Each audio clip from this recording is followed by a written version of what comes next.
અમારી YouTube channel Gujarat સમુદાયમાં આપનું સ્વાગત છે।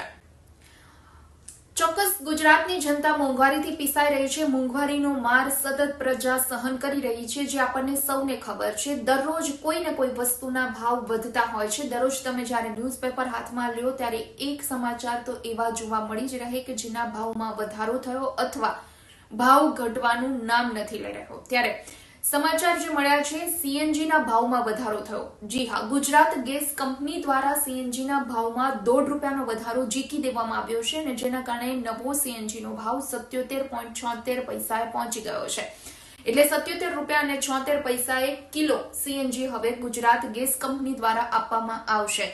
ન માત્ર પહેલી વાર જુલાઈમાં પણ ભાવ વધારો કરવામાં આવ્યો હતો, એ જ રીતે ઓગસ્ટમાં પણ ભાવ વધારો ઝીકાયો અને ફરી એક વખત ડિસેમ્બરમાં ₹1.5 ભાવ વધારો ઝીકી દેવામાં આવ્યો છે। જુલાઈમાં ₹1 ભાવ વધારો કરવામાં આવ્યો હતો।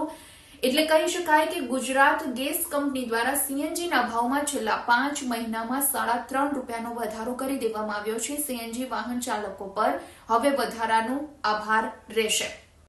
માત્ર અમદાવાદ શહેરની વાત કરીએ તો અમદાવાદમાં રિક્ષા અને કાર મળી 5 લાખ જેટલા સીએનજી વાહનો અમદાવાદમાં ફરે છે અને રોજનો 3,50,000 કિલો જેટલો સીએનજી ગેસ અમદાવાદના વાહનોમાં વપરાય છે। ત્યારે હવે ₹5,25,000 રોજનું સીએનજી વાહન ચાલકો પરનું જે ભારણ છે એ જોવા મળશે। એટલે કહી શકાય સીએનજી ના ભાવ વધારાથી સીએનજી વાહન ચાલકો પર મોટો ફટકો પડ્યો છે।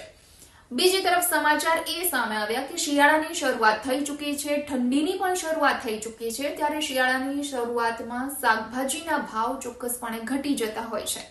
ત્યારે આ વખતે કમોસમી વરસાદનું કારણ કહો કે બીજું કોઈ પણ, પરંતુ શિયાળાની શરૂઆત થઈ ગઈ હોવા છતાં પણ અમુક શાકભાજીના ભાવમાં હજુ પણ ઘટાડો નથી નોંધાયો અને જેના કારણે ગૃહિણીઓનું બજેટ ખોરવાયું છે। જી, મેથી, વટાણા, ગાજર, ટામેટા સહિતના ભાવમાં ઘટાડો નથી જોવા મળ્યો। જે શિયાળામાં જે ભાવે શાકભાજી મળતું હોય તેનાથી કિલોએ 10 કે 20 રૂપિયા તમામ શાકભાજીમાં વધારે છે। એટલે કહી શકાય આ વખતે થાળીમાં ઊંધિયું થોડું મોંઘું પડશે, કારણ કે હજુ તો શિયાળાની શરૂઆત થઈ ગઈ હોવા છતાં ભાવ નથી ઘટ્યા। આગામી સમયમાં જોવાનું રહેશે કે ભાવમાં ઘટાડો થશે કે નહીં, પરંતુ સામાન્ય માણસો છે, જે ગરીબ માણસો છે, તેના પર આ ચોક્કસ અસર થઈ રહે છે, કારણ કે ડુંગળી, બટાકા જે રસોડાનો મેઇન સામાન કહી શકાય શાકભાજીમાં, તેના ભાવ પણ ભડકે પડી રહ્યા છે।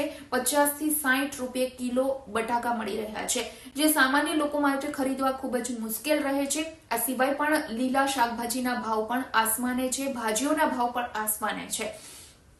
ત્યારે એક તરફ ખેડૂતોના આક્ષેપ છે કે તેમને શાકભાજીના પૂરતા પ્રમાણમાં ભાવ નથી મળતા, બીજી તરફ લોકો ગૃહિણીઓનું કહેવું છે કે શાકભાજીના ભાવ આસમાને છે। એટલે હોલસેલરો જે છે, વચેટિયાઓ જે છે, વેપારીઓ જે છે, તેને ચોક્કસ ફાયદો થઈ રહ્યો છે, પરંતુ સામાન્ય માણસને આ ભાવ વધારાથી ખૂબ જ વધારે અસર પહોંચી રહી છે। વિડીયો પસંદ આવ્યો હોય તો લાઇક એન્ડ શેર કરવાનું ભૂલશો નહીં અને ખાસ અમારી ચેનલ ગુજરાત સમુદાયને આપ સબસ્ક્રાઇબ કરી લેશો। આવતીકાલે કોઈ નવા ટોપિક પર ચર્ચા કરીએ।